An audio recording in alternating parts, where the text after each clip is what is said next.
Hello friends, welcome back to my channel. जैसा कि हम लोग ने कल 60th अमेंडमेंट पूरे कर लिए थे, ठीक है। तो आज हम लोग उसके आगे की 20 अमेंडमेंट की बात करेंगे। और जैसे कि पहले ही मैंने कहा था कि पर डे 20 अमेंडमेंट डिस्कस करेंगे, क्योंकि टोटल 106 यानी कि 106 कॉन्स्टिट्यूशनल अमेंडमेंट हुए हैं अब तक। तो एक साथ तो सारे डिस्कस नहीं कर सकते, और डिस्कस करना सही भी नहीं है, क्योंकि फिर क्लियरली और डिटेल में एक्सप्लेन भी नहीं कर पाएंगे इतने को, ठीक है। वीडियो बहुत बड़ी हो जाएगी और फिर बोरिंग भी लगेगी, इसलिए छोटे छोटे पार्ट्स में उसको डिवाइड कर दिया है। 20 अमेंडमेंट पर डे डिस्कस करेंगे, जैसा कि मैंने कहा था।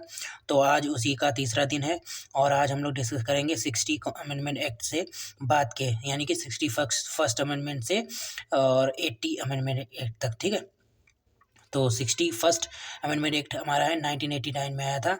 उसमें क्या था, वोटिंग एज को 21 से रिड्यूस करके 81 कर दिया था, ठीक है। किसके लिए? असेंबली इलेक्शन के लिए और लोकसभा के लिए। तो 62nd अमेंडमेंट एक्ट हमारा है एक्सटेंडेड द अपनी रिजर्वेशन सीट्स भाई है। 62nd अमेंडमेंट एक्ट हमारा है कि रिजर्वेशन SC/STs का लोकसभा में और स्टेट लेजिस्लेटिव असेंबली में रिप्रेजेंटेशन ऑफ एंग्लो इंडियंस का इन दोनों असेंबली में, लोकसभा में, स्टेट लेजिस्लेटिव असेंबली में 10 साल के लिए और बढ़ा दिया गया, यानी कि 2000 तक कर दिया गया, ठीक है। 63rd अमेंडमेंट एक्ट 1989 का है, जिसमें कि रिप्लेस कर दिया गया रिपील द चेंजेस। अब इसमें क्या था, जो 59th अमेंडमेंट एक्ट था उसमें पंजाब के ऊपर प्रेसिडेंट रूल लगा था, जो कि 2 साल का था लगभग। तो अब क्या कर दिया, उसको बढ़ा दिया गया, उसको चेंज कर दिया गया। अब 64th अमेंडमेंट एक्ट हुआ, उसमें क्या हुआ 1990 में, उसमें कितना बताया गया कि कितना पंजाब के ऊपर प्रेसिडेंट रूल बढ़ाया गया, और इसमें ये बताया गया उसमें बढ़ाया गया 3 साल 6 महीने का, ठीक है। और 65th अमेंडमेंट एक्ट हमारा है, देख लीजिए कि 61st अमेंडमेंट एक्ट है, ठीक है, अगर आपको नोट्स बनाना हो। और extended the reservation seats for SC/ST special representation for the Anglo Indian in Lok Sabha and state legislative assemblies for the further period of 10 years. और फिर ये क्या है, फिर पंजाब वाला फिर repeal the changes introduce by 59th amendment act 19, जो इस अमेंडमेंट एक्ट में जो बताए थे, जो चेंजेस किए गए थे उसको बदल दिया गया, ठीक है, पंजाब में। ब्रॉड एट पर with other state in respect of emergency provisions, ठीक है, दूसरे राज्यों को ध्यान में रखते हुए। अब क्या है, 64th amendment facilitate the extension of president rule in Punjab में प्रेसिडेंट रूल बढ़ा दिया गया था, total period of 3 years and 6 months, मतलब कि 3 साल 6 महीने के लिए बढ़ा दिया गया। 65th अमेंडमेंट एक्ट आया 1990 में, उसमें क्या किया, provided for the establishment of multi member national commission for SC/STs in the place of special officer for SC/ST। अब पहले क्या था, एक स्पेशल ऑफिसर नियुक्त कर दिया जाता था SC/STs के लिए, और उनके मुद्दों को, मल्टी मेंबर कमीशन को उनको डिस्कस करने के लिए। लेकिन अब क्या हुआ, पूरा एक कमीशन बनाया गया, मल्टी मेंबर कमीशन बनाया गया। पहले केवल एक ऑफिसर नियुक्त कर दिया जाता था, ठीक है। अब क्या है, अब 66th अमेंडमेंट एक्ट 1990 है। तो इसमें क्या हुआ, इंक्लूड 50 मोर, अब 55 और land reform act of various states included in 9 schedule. हम 9वें शेड्यूल में क्या किया गया, 55 और लैंड रिफॉर्म एक्ट एड कर दिए गए। 67th अमेंडमेंट एक्ट 1990 क्या कहता है, facilitated the extension of president's rule in Punjab up to total 4 years। अब इसमें फिर से क्या किया गया, इस अमेंडमेंट में पंजाब में फिर से 1990 में प्रेसिडेंट रूल बढ़ा दिया गया, टाइम बढ़ा दिया गया, उसका लगा तो पहले ही था, और टाइम पीरियड बढ़ा दिया गया, 4 साल कर दिया गया था, ठीक है। उसके बाद क्या हुआ, 68th अमेंडमेंट एक्ट 1991 में facilitate the extension of president rule in Punjab up to total period of 5 years। अब और पीरियड बढ़ा दिया गया प्रेसिडेंट रूल 1991 में, क्योंकि उस समय सिचुएशन थोड़ी मतलब कि अब नॉर्मल थी, मतलब नॉर्मल सिचुएशन नहीं थी पंजाब में, इसलिए और प्रेसिडेंट रूल बढ़ा दिया गया, 5 साल का कर दिया गया 1991। जब आप हिस्ट्री पढ़ोगे तब आपको पता चलेगा, ठीक है। 69th amendment act 1991। अब 69th अमेंडमेंट एक्ट आया, इसमें क्या हुआ कि दिल्ली को, देखो अकॉर्डिंग दिल्ली को, पहले मैं आपको बता देता हूँ फिर दिखा दूंगा। दिल्ली को स्पेशल स्टेटस मिल गया NCT का। दिल्ली को, जो कि पहले यूटीज बोली जाती थी, अब बोली जाएगी नेशनल कैपिटल टेरिटरी, ठीक है। और इसमें क्या हुआ, उसमें जो प्रेसिडेंट का इलेक्शन होता था, उस प्रेसिडेंट का इलेक्शन होता है इलेक्टोरल कॉलेज के थ्रू। और इलेक्टोरल कॉलेज में कितने मेंबर्स होते हैं, इलेक्टोरल कॉलेज में मेंबर्स होते हैं elected members of Lok Sabha and Rajya Sabha, यानी कि elected members of parliament and elected members of state legislative assemblies and elected members of Delhi and Pondicherry, ये इंक्लूड हुआ। पहले तो 2 ही थे, अब तीसरा मेंबर इंक्लूड हो गया, Delhi and Puducherry elected members इसके, जो कि प्रेसिडेंट के इलेक्शन में पार्ट कर सकेंगे। अब पहले केवल 2 ही थे, elected members of parliament both houses and elected members of legislative assembly, ठीक है, स्टेट लेजिस्लेटिव असेंबली। अब ये तीसरा मेंबर्स भी ऐड हो गया, दिल्ली एंड पुडुचेरी प्रेसिडेंट के इलेक्शन के लिए, ठीक है। ये था इस अमेंडमेंट एक्ट के तहत, ये इंपॉर्टेंट है, ठीक है। और 70th अमेंडमेंट एक्ट 1992 में किया गया। इसमें क्या बताया गया, provided for the inclusion of members of legislative assembly of national capital territory of Delhi and united Puducherry electoral college, ठीक है। इसमें क्या था, सॉरी, ये था हमारा 69th अमेंडमेंट एक्ट। इसमें क्या था, ये हमारा था, इसमें मेंबर बढ़ा दिए गए थे। और इसमें क्या है, दिल्ली और पुडुचेरी को प्रेसिडेंट के इलेक्शन में पार्ट लेने का मौका मिला। इसमें क्या था, उनकी जो लेजिस्लेटिव असेंबली थी और काउंसिल ऑफ मिनिस्टर था, उसमें मेंबर बढ़ा दिए गए थे, ठीक है। ये आप लोग देख लीजिएगा, मैंने दोनों एक्सप्लेन कर दिए, वो वाई से वर्षा हो गया, ठीक है।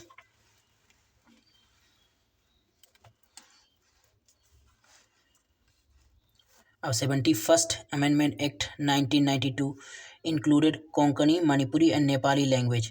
अब क्या हुआ, अब कोंकणी, मणिपुरी और नेपाली लैंग्वेज को इंक्लूड किया गया 8 शेड्यूल में, नंबर ऑफ शेड्यूल लैंग्वेज। अब शेड्यूल लैंग्वेज के तौर पे कोंकणी, मणिपुरी और नेपाली को ऐड किया गया 8 शेड्यूल में। अभी आपसे कोई पूछते कि मणिपुरी को किस अमेंडमेंट के तहत 8 शेड्यूल में ऐड किया गया था, तो आप बता देना 74th अमेंडमेंट के तहत, ठीक है। तीनों language, Konkani, Manipuri and Nepali. 72nd amendment act 1992 provided for reservation of seats for STs, यहाँ पे ध्यान देना, यहाँ पे एससी नहीं है, STs in legislative assembly of Tripura, ठीक है। त्रिपुरा में जो लेजिस्लेटिव असेंबली है, उसमें एसटीज के लिए सीट रिजर्व कराई गई इस अमेंडमेंट एक्ट के थ्रू। कौन सा, 72nd। और त्रिपुरा एक ट्राइबल स्टेट है, ठीक है, जिसमें कि ट्राइबल स्टेट में क्या होता है, प्रेसिडेंट डायरेक्ट रूल करता है, कोई गवर्नमेंट नहीं होती है, लेकिन स्टेट लेजिस्लेटिव असेंबली है, लेकिन प्रेसिडेंट रूल करता है ट्राइबल एरिया में, ठीक है, एडमिनिस्ट्रेटर के थ्रू, कोई भी ट्राइबल एरिया हो या ट्राइबल स्टेट हो। 73rd अमेंडमेंट एक्ट 1992 में आया। इसमें क्या किया गया, इसमें किया गया granted constitutional status and protection to the panchayati raj institutions. अब जितने पंचायती राज इंस्टीट्यूशन, पंचायत से रिलेटेड जितने इंस्टीट्यूशन है, उनको एक कॉन्स्टिट्यूशनल स्टेटस मिल गया, ठीक है, फॉर दिस। और उनके लिए एक नया पार्ट बनाया गया कॉन्स्टिट्यूशन में, पार्ट 9th, और नया शेड्यूल बनाया गया 11th शेड्यूल में इनको रखा गया, ठीक है, पार्ट 9th के 11th शेड्यूल में इनको रखा गया। और उनको 29 फंक्शनल आइटम दिए गए जिन पे वो वर्क करेंगे। पंचायत मतलब ये बात करी गई हमारी 3rd टियर ऑफ गवर्नमेंट की, यानी कि rural government. 73rd amendment act, ये बहुत इंपॉर्टेंट है। 73rd अमेंडमेंट एक्ट मतलब ये पूछा जा सकता है आपको, पंचायती राज इंस्टीट्यूशन को किस अमेंडमेंट एक्ट के तहत ऐड किया गया था कॉन्स्टिट्यूशन में, ठीक है, और वो किस पार्ट में है या किस शेड्यूल में आता है, ये सारी चीज़ें पूछ सकते हैं कि पंचायती राज इंस्टीट्यूशन किस पार्ट में आता है कॉन्स्टिट्यूशन के, या किस शेड्यूल में रखा गया इनको। तो 11th शेड्यूल में रखा गया, पार्ट 9th ए है, ठीक है।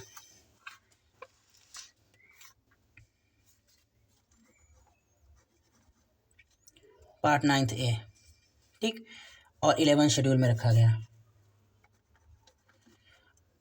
Part 9th।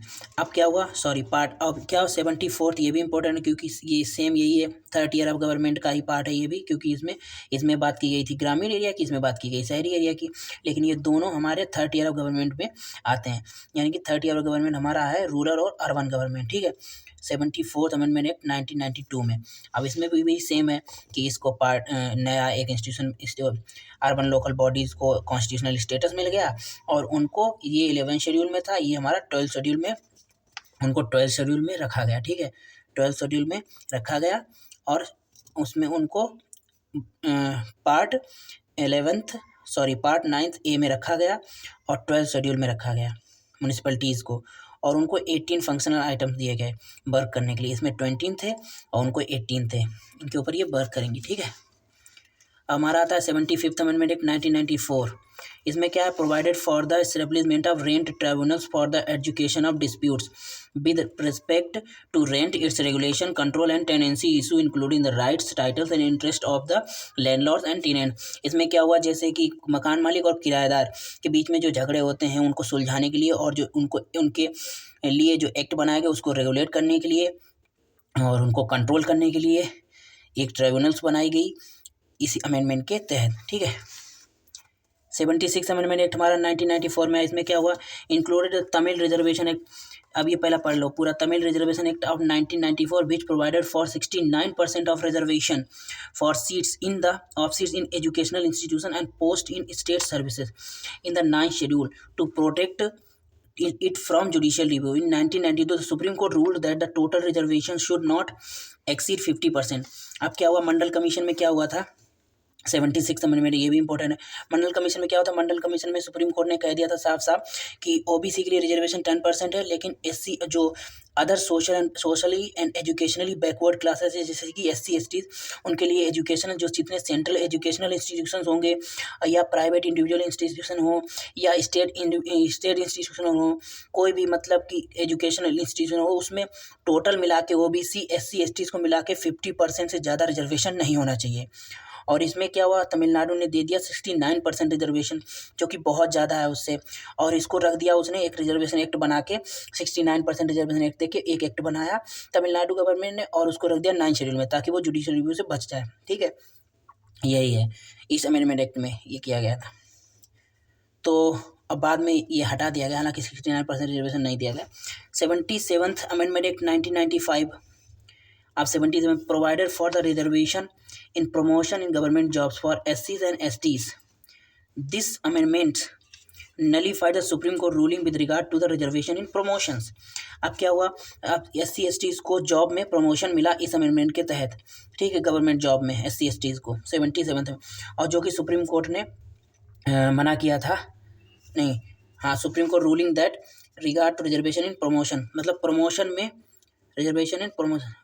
में रिजर्वेशन नहीं दिया जाएगा, केवल जॉब में दिया जाएगा। ठीक है, वो भी स्टार्टिंग एज पे, जैसे कि तुम जॉब में रिक्रूट हुए, रिक्रूटमेंट के टाइम पे प्रमोशन तुमको रिजर्वेशन मिल जाएगा, उसके बाद जब तुमको प्रमोशन चाहिए तो तुम किसी भी कास्ट के हो तो तुमको क्या है एलिजिबिलिटी होनी चाहिए। लेकिन इस अमेंडमेंट एक्ट में ऐसा नहीं हुआ, इस अमेंडमेंट एक्ट में प्रमोशन दिया गया ST STs को। ठीक है, जॉब्स में।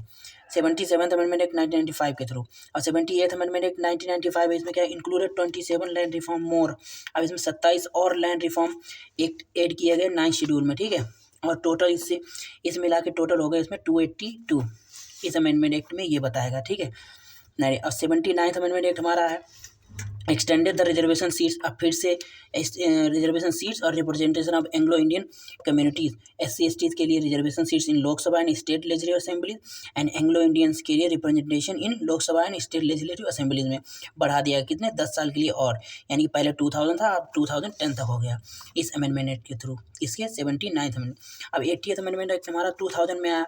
इसमें क्या है, provided for an alternative scheme of devolution of revenue between centre and state. This was enacted on the basis of recommendation of the 10th Finance Commission, which has recommended that out of the total income obtained from the central taxes and duties, 29% should be distributed among the states. अब इसमें क्या हुआ, जो पहले scheme थी tax की distribution की वो चेंज कर दी गई, और 10वां फाइनेंस कमीशन आया तो उसकी क्या रिकमेंडेशन आई, उसने कहा कि सेंट्रल जितने ड्यूटीज़ और टैक्स जितने कलेक्ट करता है उसमें से कम 29% स्टेट को देना चाहिए, सभी स्टेट को बांटना चाहिए। ठीक है, ये था हमारा 80th अमेंडमेंट एक्ट।